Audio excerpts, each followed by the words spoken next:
വ്യാജ സർട്ടിഫിക്കറ്റിൽ ഹൈക്കോടതിയിൽ അഭിഭാഷകനായി പ്രാക്ടീസ് ചെയ്ത മനോജ് രാജിനെ പോലീസ് സംരക്ഷിക്കുന്നതായി പരാതി. വഞ്ചന, വ്യാജരേഖ ചമയ്ക്കൽ എന്നീ കുറ്റങ്ങളിൽ കേസെടുത്തിട്ടും അറസ്റ്റ് വൈകിക്കുന്നത് ചൂണ്ടിക്കാട്ടി കബളിപ്പിക്കപ്പെട്ട തിരുവനന്തപുരം മാർനല്ലൂർ സ്വദേശി സച്ചിൻ എ.ജി മുഖ്യമന്ത്രിക്കും പരാതി നൽകിയിരിക്കുകയാണ്.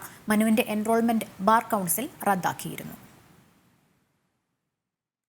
മഗധ് സർവകലാശാലയുടെ പേരിലുള്ള വ്യാജ സർട്ടിഫിക്കറ്റിലായിരുന്നു അഭിഭാഷകനായി എൻറോൾ ചെയ്തത്.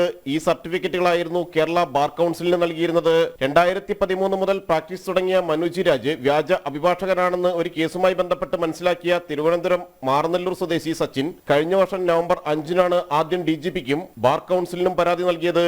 ഒരു മാസം കഴിഞ്ഞ് ഈ വർഷം ജനുവരി 6-ന് തിരുവനന്തപുരം കന്റോൺമെന്റ് പോലീസ് IPC 465, 488, 471 വകുപ്പുകൾ ചുമത്തി കേസെടുത്ത പോലീസ് സ്റ്റേഷന്റെ 250 മീറ്റർ ചുറ്റളവിൽ താമസിക്കുന്ന മനോജ് രാജ് അറസ്റ്റില്ലാതെ സ്വൈര്യവിഹാരം നടത്തി. പിന്നീട് കേസ് എറണാകുളം സെൻട്രൽ പോലീസിന് കൈമാറുകയും ജനുവരി 30-ന് FIR ഇടുകയും ചെയ്തെങ്കിലും വ്യാജരേഖ ചമക്കലും വഞ്ചനയും അടക്കമുള്ള കേസുകളുള്ള പ്രതിയെ അറസ്റ്റ് ചെയ്യാതെ സംരക്ഷിച്ചു പോകുന്നതായാണ് പരാതി. തുടർന്നാണ് സച്ചിൻ മുഖ്യമന്ത്രിക്ക് പരാതി നൽകിയിരിക്കുന്നത്.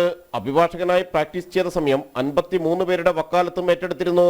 വ്യാജരേഖയിൽ പ്രാക്ടീസ് ചെയ്ത മനോജ് രാജിന്റെ എൻറോൾമെന്റ് ബാർ കൗൺസിൽ റദ്ദാക്കിയിട്ടുണ്ട്. 3 ദിവസം മനോജ് രാജ് ഒളിവിലാണെന്നാണ് സൂചന. മനോജ് രാജിനെതിരെ ബാർ കൗൺസിൽ സെക്രട്ടറിയും സെൻട്രൽ പോലീസ് സ്റ്റേഷനിൽ പരാതി നൽകിയിരിക്കുകയാണ്. ജനം, കൊച്ചി.